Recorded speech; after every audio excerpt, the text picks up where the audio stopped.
Lastly, on the letters of the law, if this judge is being asked to acquit these officers, he's being asked to say that with no probable cause, meaning there was no crime committed, there was no crime reported, there was no crime established in this trial, that a policeman has the right to pull his gun and walk with no probable cause to a citizen in this city with guns drawn, and then turn around and shoot if he feels the attitude of one of his companions warrant that.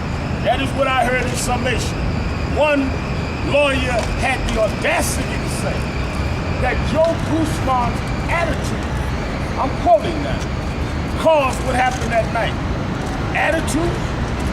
What's next? If we say Friday that people's attitude can get them shot by police, are we going to next say that it's all right for people to assault women because they look like that's what they want? Or is it all right to do things to people walking the street because they had an attitude? This smacks of Emmett Till, of reckless eyeballing. Is that what we're now going to bring the city to? And the shame of it is it was a black attorney that made the argument. There's nowhere in the law that allows for attitude to be responded to in deadly force.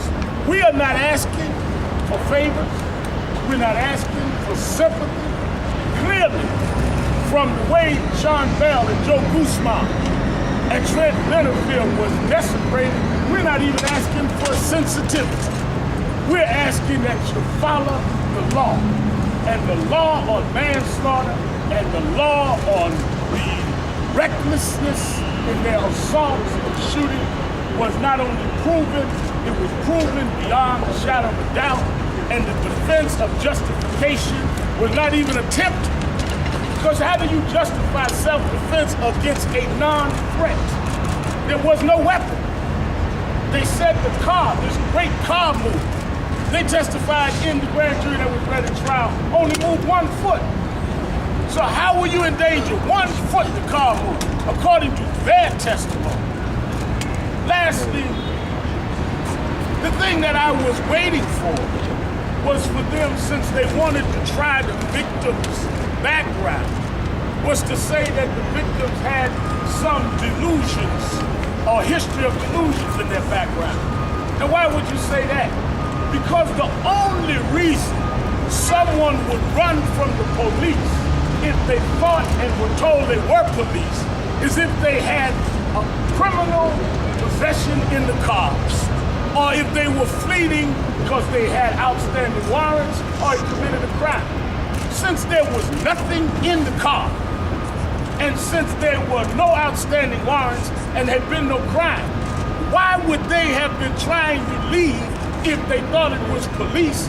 There was no motive to leave.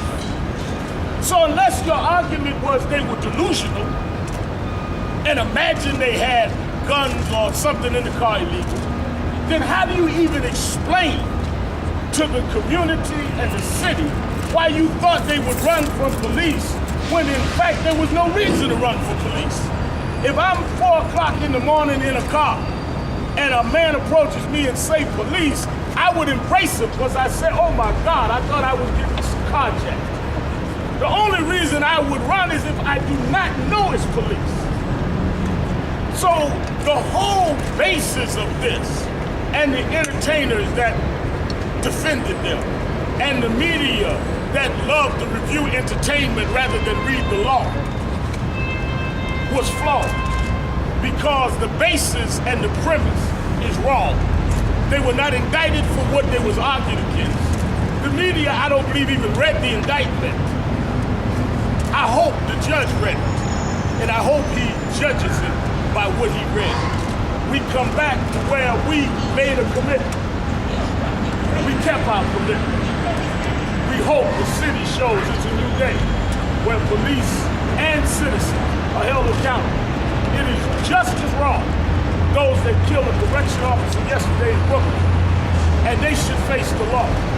But police ought to face the law and not have entertainment as a distraction. There was no probable cause to approach these 3 men in the first place. So at the approach, the recklessness started. There clearly was no evidence in court that they identified themselves as police. That is why the indictment was not murder. The indictment was manslaughter and recklessness. They proved by their own testimony that they were targeting Mr. Guzman, and in shooting at him, they killed Sean Bell. That is reckless manslaughter by their own testimony.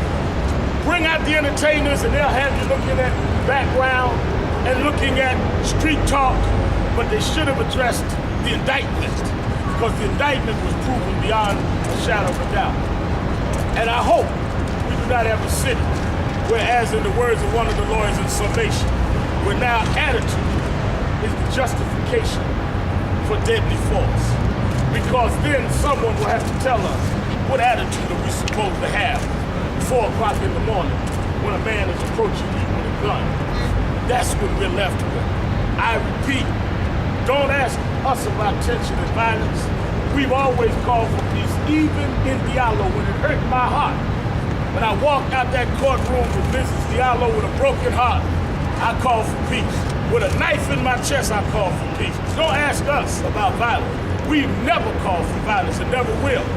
Ask those that feel that it is all right to shoot and reload innocent people with no probable cause. Ask them how they're going to react. There's a record on how we react. We now hear words from William Bell, father of Sean Bell. I wasn't going to speak. You know, it's sensitive sometimes. Saying the same thing over and over again. To get closer to the mics. Just looking, just saying, well, I'm sorry, sir. I can't talk loud. You know what I'm saying? I go through a lot. You know, which I guess it's hard for you to understand. I go through a lot in the days after home. Every day. You just don't understand what goes on. So to hear what went on in that courtroom was very disgraceful. So he only did it to myself, he did it to me and my family. And the people who was with him. You know, to me, it didn't make sense. I guess for them, like Reverend Al said, it was entertainment. Entertainment, I wasn't there for it. I'd watch TV or I would entertain. Not in courtroom. I think. Now we will hear from Nicole Country.